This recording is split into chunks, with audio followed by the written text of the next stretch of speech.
చూస్ country delight, live better. ఇప్పుడే country delight యాప్ని download చేసుకోండి. నమస్తే, welcome to Suman TV. BRS MLC Kalvakuntla Kavitha తన తండ్రి మాజీ ముఖ్యమంత్రి బీఆర్ఎస్ అధినేత కేసీఆర్కు ఒక లేఖ రాశారు. ఆ లేఖ ప్రస్తుతం వైరల్ అవుతోంది. ఆ లేఖకు సంబంధించినటువంటి సారాంశం ఏంటనేది ఒక నిమిషం మీకు ఎక్స్ప్లెయిన్ చేసే ప్రయత్నం చేస్తా. ఎందుకంటే ఆ లేఖలో తన తండ్రి కేసీఆర్కు సంబంధించి ఈ మధ్యకాలంలో ఉన్నటువంటి పరిణామాల్ని పూర్తిగా లేఖలో ప్రస్తావించారు. పాజిటివ్ విషయాలు ఉన్నాయి, అలాగే నెగిటివ్కి సంబంధించిన విషయాలు ఉన్నాయి. పాజిటివ్ ఫీడ్బ్యాక్, ఈ మధ్యకాలంలో కేసీఆర్ గారు మాట్లాడినవి, స్పందించిన విషయాల్లో ఏమి పాజిటివ్గా ఉన్నాయో చెప్పారు. తర్వాత నెగిటివ్ ఫీడ్బ్యాక్ కూడా ఇచ్చారు కవిత గారు. ఆ నెగిటివ్ ఫీడ్బ్యాక్ గురించి ప్రస్తుతం చర్చనీయాంశమైంది. నెగిటివ్ ఫీడ్బ్యాక్ ఏమి ఇచ్చారు? తన తండ్రి కేసీఆర్ ఏ విషయాల్లో సరిగా స్పందించలేదు, ఏ విషయాల మీద ప్రస్తుతం ప్రజల్లో చర్చ జరుగుతోంది, ఏది మాట్లాడి ఉంటే బాగుండేదని చర్చ జరుగుతోంది, పార్టీ అసలు ఏ విధంగా ముందుకు పోవాల్సినటువంటి అవసరం ఉంది, ఏ విషయాల మీద పార్టీలో చర్చ జరగాలి, ఇవన్నీ కూడా నెగిటివ్ ఫీడ్బ్యాక్ కింద కల్వకుంట్ల కవిత గారు తన తండ్రి కేసీఆర్కు లేఖ రూపంలో తెలియజేశారు.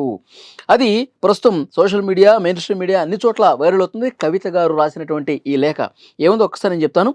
మీరు ఉర్దూలో మాట్లాడకపోవటం అనేది బాలేదని చెప్పి కవిత గారు అన్నారు. ఉర్దూలో ఈ మధ్యకాలంలో అసలు మాట్లాడలేదు. ఎందుకంటే తెలంగాణలో ముస్లింలు అధిక సంఖ్యలో ఉంటారు. ఇటు హైదరాబాద్తో పాటు జిల్లాల్లో కూడా ముస్లింల జనాభా మిగతా రాష్ట్రాలతో పోల్చుకుంటే కొంత ఎక్కువగా ఉంటుంది. ఇక్కడ మరి ఉర్దూ భాషలో మాట్లాడితే వాళ్ళందరూ కూడా అర్థమయ్యే అవకాశం ఉంటుంది. మీరు ఎందుకు గతంలో మాదిరిగా ఉర్దూలో ఎక్కువగా మాట్లాడటం లేదనేది కూడా ఒక నెగిటివ్ ఫీడ్బ్యాక్ కింద ఇచ్చారు.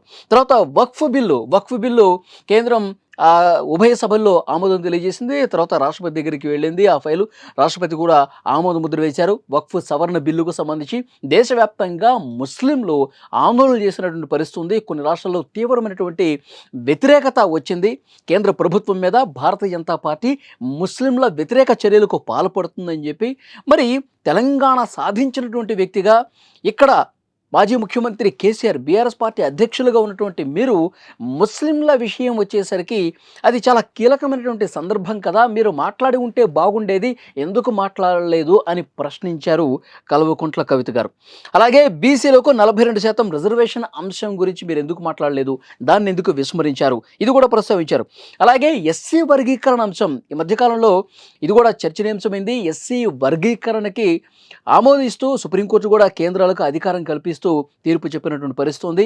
సో ఎస్సీ వర్గీకరణ మీద మీరు మాట్లాడాలి, ఇలాంటి కీలకమైన విషయం మీద ఎందుకు మీరు మాట్లాడలేదని కూడా క్వశ్చన్ చేశారు. తర్వాత బీఆర్ఎస్ రజతోత్సవ సభ జరిగింది. ఆ సభ గురించి కూడా చాలా కీలకమైన పాయింట్లు కల్వకుంట్ల కవిత లేవనెత్తారు.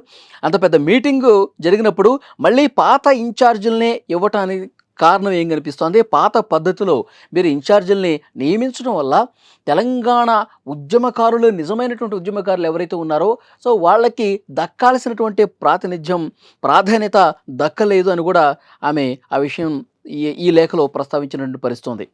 దీంతోపాటు మరికొన్ని కీలక విషయాలు కూడా కల్వకుంట్ల కవిత ప్రస్తావించారు. అందులో ఆ బీఆర్ఎస్ రజతోత్సవ సభలో ధూమ్ధామ్ కార్యక్రమం జరిగింది.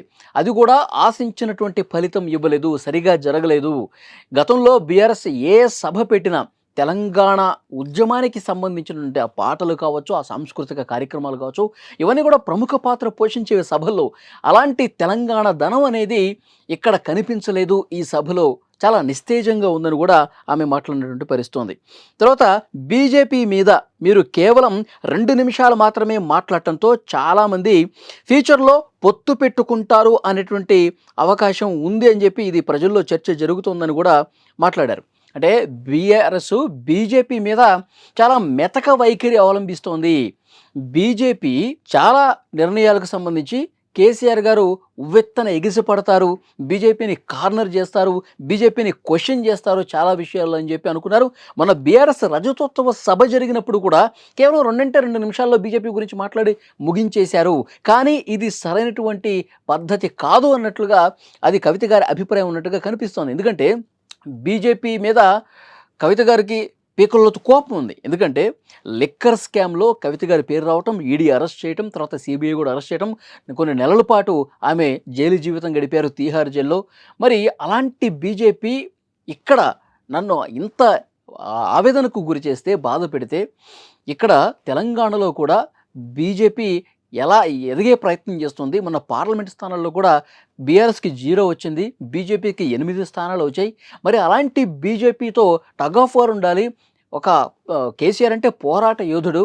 బీజేపీ మీద ఇక ఒంటి కాళ్ళ మీద లేసి ఆయన ప్రచారం చేయాలి, విమర్శలు చేయాల్సినటువంటి పరిస్థితి ఉంది. కానీ ఎందుకు ఇంత మెతక వైఖరి కేసీఆర్ చూపిస్తున్నారు బీజేపీ పట్ల? బీజేపీ మీద ఏమన్నా ప్రేమ కనబరుస్తూ ఉన్నాడా? భవిష్యత్తులో బీజేపీతో పొత్తు పెట్టుకుంటాడని చెప్పి ఆలోచన ఏమన్నా ఉందా? ఇది ప్రజల్లో జరుగుతున్న చర్చ. మీరు దీనికి క్లారిటీ ఇవ్వాల్సి ఉంది.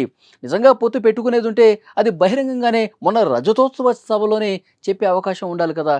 ఎందుకు మీరు బీజేపీ గురించి మాట్లాడలేదని కూడా చాలా స్పష్టంగా కల్వకుంట్ల కవిత గారు ఈ లేఖలో వ్యక్తం చేసినటువంటి పరిస్థితి ఉంది. ఇంకా చాలా విషయాలు చెప్పారు. మరొక ముఖ్యమైన విషయం కూడా ఇందులో రాశారు. ఇంకొక విషయం, ఎమ్మెల్సీ ఎలక్షన్స్లో మనం పోటీ చేయలేదంటే బీజేపీకి హెల్ప్ చేశామనే అర్థం వస్తోంది. బీజేపీకి హెల్ప్ చేశామన్న మెసేజ్ కాంగ్రెస్ కూడా బలంగా తీసుకెళ్ళింది. ఎమ్మెల్సీ ఎలక్షన్స్లో పోటీ చేయలేదంటే బీజేపీకి సపోర్టు చేయటం కోసమే కేసీఆర్ ఈ నిర్ణయం తీసుకున్నాడని చెప్పి కాంగ్రెస్ ఆల్రెడీ ప్రజల్లో గెలిపోయింది. ఇప్పుడు ప్రజలు ఏమనుకుంటున్నారు? బీజేపీ బీఆర్ఎస్ కలిసిపోతున్నాయి కాబట్టి కాంగ్రెస్ వర్సెస్ బీజేపీయే, ఇక బీఆర్ఎస్ మనం లైట్ తీసుకోవాలి, ఈ భావన ఉంటుంది కదా ప్రజల్లో. మరి అది మీరే ఎందుకు కల్పిస్తున్నారు? ఇలాంటి చర్చకు మీరే అవకాశం ఎందుకు కల్పిస్తున్నారు అన్నది కూడా చాలా స్పష్టంగా కల్వకుంట్ల కవిత గారు ఈ లేఖలో ప్రస్తావించారు. ఈ పొలిటికల్ సినారియోను అడ్రస్ చేయడానికి మీరు స్పెసిఫిక్ ప్రోగ్రామ్స్ ఆర్ గైడ్లైన్స్ ఇస్తారని అందరూ ఎక్స్పెక్ట్ చేశారు, కానీ ఇది జరగట్లేదు. చాలా అసంతృప్తిగా ఉన్నారు క్యాడర్ కూడా. కేసీఆర్ గారు స్పందించాల్సినటువంటి రీతిలో స్పందించట్లేదు. వీటన్నిటికీ సమాధానం చెప్పాల్సిన అవసరం ఉంది. మీరు ఒకరోజు ఏదైనా ఒక మంచి మీటింగ్ కండక్ట్ చేయండి, వీటన్నిటికి సంబంధించి ఈ సందేహాలన్నింటినీ పటాపంచలు చేయండి. బీజేపీతో ఎలాంటి సంబంధం లేని చెప్తారా? చెప్పండి. లేదు బీజేపీతో మనం పొత్తు పెట్టుకోవాల్సిన అవసరం ఉందని చెప్తారా? చెప్పండి. సో క్లారిటీ ఇవ్వాల్సినటువంటి విషయాల్లో ఈ మధ్యకాలంలో పొలిటికల్గా జరిగినటువంటి ఈ డెవలప్మెంట్స్ మీద, జరిగినటువంటి ముఖ్యమైనటువంటి విషయాల మీద, స్పందించాల్సినటువంటి విషయాల మీద నేరుగా స్పందించండి. తెలంగాణ ప్రజలకు ఒక క్లారిటీ ఇవ్వండి. కేసీఆర్ మునుపటి కేసీఆర్ని మళ్ళీ చూపించాలన్నట్టుగా కవిత గారు తన అభిప్రాయాన్ని ఈ లేఖ రూపంలో వ్యక్తపరిచారు. మరి సోషల్ మీడియాలో అయితే తెగ చక్కర్లు కొడుతోంది. కల్వకుంట్ల కవిత గారి గురించి గతంలో కూడా చాలా రోజులుగా ఒక చర్చ అయితే జరుగుతుంది. తండ్రితో విభేదిస్తున్నారు, అన్నతో విభేదిస్తున్నారు, అసలు పూర్తిగా ఈ ఫ్యామిలీ, ఈ పార్టీ నుంచి ఆమె బయటకు రాబోతున్నారు అని చెప్పి చర్చ జరుగుతుంది. ఒక పొలిటికల్ పార్టీ పెట్టే ఆలోచనలో కూడా కవిత గారు ఉన్నారని చెప్పి ఇలాంటి చర్చ ఉంది. సో ఇప్పుడు లేఖ రూపంలో ఇన్ని ప్రశ్నలు సంధించినటువంటి నేపథ్యంలో కేసీఆర్ గారిని ఇన్ని ప్రశ్నలతో పూర్తిగా ఒక పోరాట యోధుడిగా అద్భుతంగా తెలంగాణ సిద్ధించిన తర్వాత ముఖ్యమంత్రిగా పనిచేసినటువంటి కేసీఆర్ని కూతురు నేరుగా ఈ విధంగా ప్రశ్నించడాన్ని తెలంగాణ సమాజం కూడా పూర్తిగా చర్చిస్తోంది. దీని మీద మరి కేసీఆర్ ఏ విధంగా కౌంటర్ ఇస్తారు, లేకపోతే ఇది ఉత్తిత్తి లెటరా? దీని మీద కవిత గారు ఇంతవరకు స్పందించలేదు. ఇప్పటివరకు నేను వీడియో చేసే సమయానికి ఇంకా ఖండించలేదు.